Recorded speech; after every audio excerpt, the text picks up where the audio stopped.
Hi friend, সবাই কেমন আছো? আশা করি ভালো আছো। তোমাদের ভালোবাসায় আমি অনেক অনেক ভালো আছি। আজকে তোমাদের সঙ্গে আমি একটা রেসিপি শেয়ার করব। কী রেসিপি শেয়ার করব সেই জন্য তোমাদের পুরো ভিডিওটা দেখতে হবে ধৈর্য সহকারে। এখনও কিন্তু গ্রীষ্মকাল পড়েই আছে। গ্রীষ্মকালের আম, লিচু, কাঁঠাল, জাম সবই প্রায় শেষের দিকে।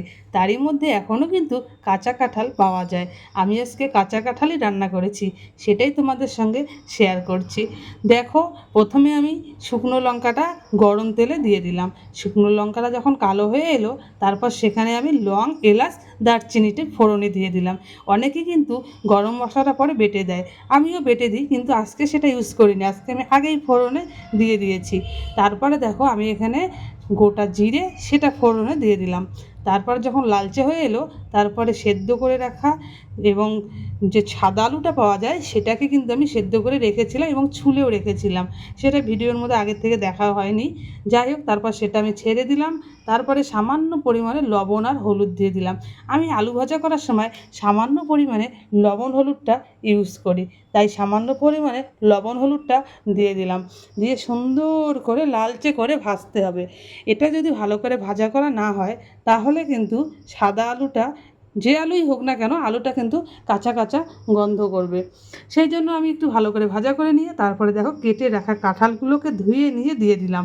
অনেকেই কিন্তু কাঁঠাল অন্যভাবে কেটে রান্না করে, জানি না কে কীভাবে করে। আমি কিন্তু দেখো কাঁঠালগুলোকে ছোট ছোট করে কেটেছি, কি সুন্দর করে কেটে নিয়েছি। এটা কিন্তু খেতে দারুণ লাগে। তারপর অনেকটা টাইম নিয়ে এটাকে ভাজা ভাজা করতে হবে। করে নিয়ে বেটে রাখা মশলাটা দিয়ে দিলাম। এখানে মশলার মধ্যে আমি দিয়েছি গোটা জিরে, দুটো শুকনো লঙ্কা, আর আছে এখানে আদা। এটাকে দিয়ে এটা ভালো করে কষিয়ে নিতে হবে। আর লবণ হলুদটা কিন্তু আমি এখানে আগেই দিয়েছিলাম। কোথায় বলো তো? সেটা হচ্ছে মশলার মধ্যে পরিমাণ মতো বুঝিয়ে দিয়েছিলাম। এবার এটা হচ্ছে নিরামিষ রান্না, নিরামিষই করেছি, পেঁয়াজ তো ইউজ করিনি। আর নিরামিষ রান্নাই হোক, নিরামিষ রান্নার মধ্যে কিন্তু একটু মিষ্টি না দিলে ভালো লাগে না। যদিও সবাই মিষ্টিটা ইউজ করে না, আমাদের বাড়িতে মিষ্টিটা সবসময় খাওয়া হয়। সেই জন্য দেখো, আমি একটু সামান্য পরিমাণে একটু চিনি দিয়ে দিলাম। তারপর দেখো, ভালো করে মশলাটাকে কষিয়ে নিয়ে তারপরে পরিমাণ মতো জল দিয়ে দিলাম। জলটাকে দিয়ে ভালো করে ফুটিয়ে নিতে হবে। সুন্দর করে ফুটিয়ে নিয়ে অনেকে কিন্তু ঘি আর গরম মশলা দিয়ে পরিবেশন করে। আমি ঘি আর গরম মশলাটা ইউজ করিনি। এখানে আগেই আমি গোটা গরম মশলাটা দিয়ে দিয়েছিলাম। কি সুন্দর করে হয়েছে দেখো, কি সুন্দর করে ফুটিয়েছি। সুন্দর করে ফুটিয়ে নিয়ে তারপরে কিন্তু নামিয়ে দিতে হবে। যাই হোক, আমি যে ভিডিওটা করলাম, এটা কাঁঠালেরই তরকারি, কেমন হয়েছে অবশ্যই জানাবে। তোমরা কে কীভাবে রান্না করো সেটাও অবশ্যই জানাবে।